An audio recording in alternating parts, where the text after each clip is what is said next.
তামান্না ভাটিয়ার একটি নতুন ভিডিওতে আমরা চলে এসেছি। তো আমি আছি আপনাদের সাথে শাহরিয়ার হাসান চাঁদ। আপনারা অবশ্যই ভিডিওটিতে একটি লাইক দিয়ে চ্যানেলটা সাবস্ক্রাইব করে দেবেন।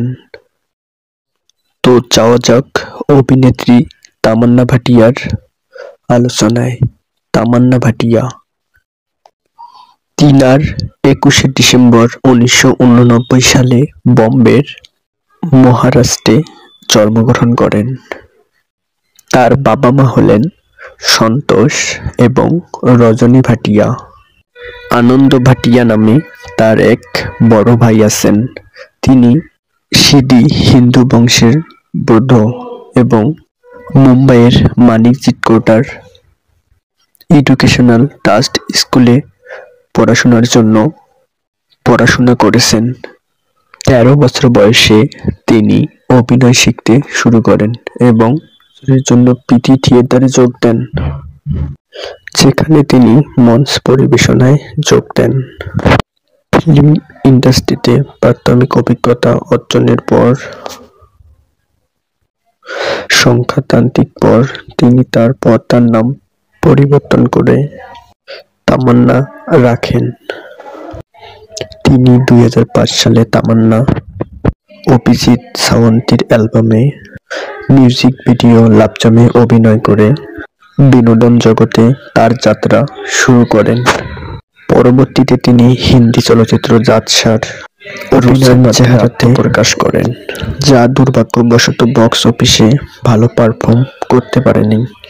2007 সালে তার প্রথম 2005 সিনেমা ছিল শ্রিয়াবাড়ি এবং বক্স অফিসের সঙ্গে তেলুগু লড়াই সত্ত্বেও প্রবেশ করার অভিনয় সমালোচকদের প্রশংসা করে। তিনি তার পরবর্তী হ্যাপিনেস এবং কাল্লু অর্জনের মাধ্যমে সাফল্য অর্জন করেন। দুটি ছবিতেই কলেজ ছাত্রী হিসেবে তার ভূমিকা বেশ প্রশংসনীয় হয়েছিল এবং অনেক ব্যবসাও করেছিল এই সিনেমা দুটি। এই সিনেমার মাধ্যমে তিনি তেলুগু এবং তামিল সিনেমার মাধ্যমে একজন নেতৃস্থানীয় অভিনয় শিল্পী হয়ে ওঠেন।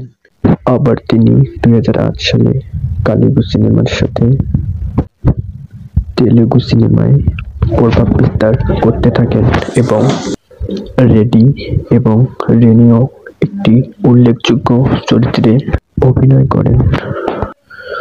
2006 সালে তাকে তামিন্তিক এবং বাণিজ্যিক সিনেমায় উপস্থিত দেখা যায় এবং মিশ্র পরিচালনা সত্ত্বেও প্রশংসা পান।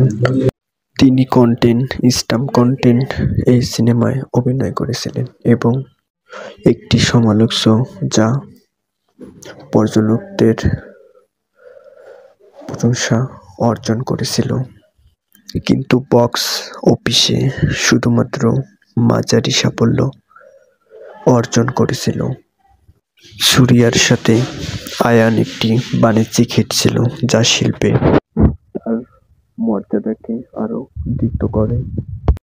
যাই হোক, আনন্দ তাণ্ডবম এই সময়ের মধ্যে তার একমাত্র বাণিজ্যিক ধাক্কায় চিহ্নিত করেছিলেন, যদিও তার অভিনয় প্রশংসনীয় করেছিলেন। কামবেন কাথালাই বলিউডের হিট, যা বইবিটেরিমেন্ট প্রশংসা এবং একটি সাউথ স্কোপ পুরস্কার এনেছে। এই সংবাদে তিনি তামিল সিনেমার একজন প্রশংসনীয় হিট নায়িকা হিসেবে পরিচিতি লাভ করেন। 2010 সালে তিনি তামিল রোড সিনেমাতে অভিনয় করেন। ইতিবাচক পর্যালোচনা এবং বাণিজ্যিক সাফল্য লাভ করেন। সুরা এবং বক্স অফিসে হতাশা প্রকাশিত হয়েছিল। 2011 সালে তাকে শিরোধারী তামিল চলচ্চিত্রে অভিনয়ে দেখা যায় এবং তার ভূমিকা সমালোচকদের হলেও সিনেমাটি বেশ ব্যবসা সফল হয় এবং সবাই অনেক প্রশংসা করেন। তিনি একটি ছোট সিনেমা 100তে অনেক প্রশংসা এবং অর্জন করেন। বদ্রীনাথ মিশ্র পর্যালোচনা পেয়েছিল, কিন্তু বক্স অফিসে ভালো ফলাফল করেছিল। হেই হাই একটি মিশ্র অভ্যন্তরীণ সমালোচনা করেছিল এবং যখন অসারথেলি বক্স অফিসে হিট হয়েছিল, তার অভিনয় সমালোচকদের প্রশংসা কুড়িয়েছিল। তার কর্মজীবন অত্যন্ত সফল বাহুবলী, এবং এই সিনেমার মাধ্যমে তাকে আর পিছনে ফিরে তাকাতে হয়নি। এই সিনেমার মাধ্যমে তিনি নতুন উচ্চ শিখরে পৌঁছেছিলেন। এখানে অবন্তিকা চরিত্রে অভিনয়ে তার প্রশংসা অর্জন করেছিল। এটি তেলুগু চলচ্চিত্রে সর্বোচ্চ আয়ের একটি সিনেমা হয়ে ওঠে। যাই হোক, ভাসবুম সারাভনমু অন্না চাতুপানাতক পর্যালোচনা পেয়েছেন। তিনি সাই চিরতে ক্যানিও চলচ্চিত্রে অভিনয় করতে থাকেন এবং বেঙ্গল টাইগার তার মনোমুগ্ধকর উপস্থিতি তুলে ধরেন। তামান্না 2016 সালে তিনি ভেমানা অভিনয়ের মাধ্যমে তার নতুন বছরের শুরু করেছিলেন।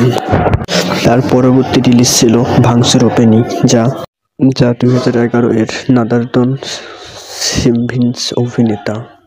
ছবিটি ইতিবাচক পর্যালোচনা পেয়েছে। এরপরে তিনি তামিল চলচ্চিত্র ধর্মধুলাইয়ে হাজির হন। এরপরে তিনি ডাক্তারের চরিত্রে অভিনয় করেন এবং মেকআপ মুক্ত অভিনয় চরিত্র বেছে নেন। সেই সিনেমাও তার অনেক হিট করেছিল এবং ছবিটি বক্স অফিসেও ভালো পারফর্ম করেছিলেন। তামান্না তার পরবর্তী উদ্যোগ ছিল রংপিং, একটি শর্ট ফিল্ম রোহিতা শিল্পী পরিচালিত, যেটি ইতিবাচক প্রতিক্রিয়া অর্জন করেছিল। এরপর তিনি হরর চলচ্চিত্রে অভিনয় করেন, যেখানে তিনি দৈত্যর চরিত্রে অভিনয় করেছিলেন এবং সবার অনেক প্রশংসা পান। তামান্না 2017 সালে তামান্না বাহুবলী 2, যেখানে তিনি অবন্তিকা চরিত্রে অভিনয় করেছিলেন এবং দর্শক জনপ্রিয়তা অনেক পেয়েছিলেন এবং বক্স অফিসেও অনেক হিট করেছিল। 2021 সালে তামান্না ওয়েব সিরিজে তার নতুন ভাষ্য প্রকাশ করেন। 2023 এবং 2024 সালে একটি পারফর্মের মাধ্যমে তিনি বছর শুরু করেন এবং দর্শক জনপ্রিয়তা অনেক পেয়েছিলেন। সো বন্ধুরা, কেমন লাগলো তামান্না সম্পর্কে অজানা তথ্যগুলো এবং তামান্নার সফল ক্যারিয়ার? যদি ভালো লাগে অবশ্যই আমাদের চ্যানেলটি সাবস্ক্রাইব করে রাখবেন। আর হ্যাঁ, আমরা নিত্য নতুন এগুলো নায়ক নায়িকার সফল ক্যারিয়ার সম্পর্কে এই চ্যানেলে ভিডিও দেওয়া হবে। আপনারা অবশ্যই চ্যানেলটি সাবস্ক্রাইব করে রাখবেন। ধন্যবাদ।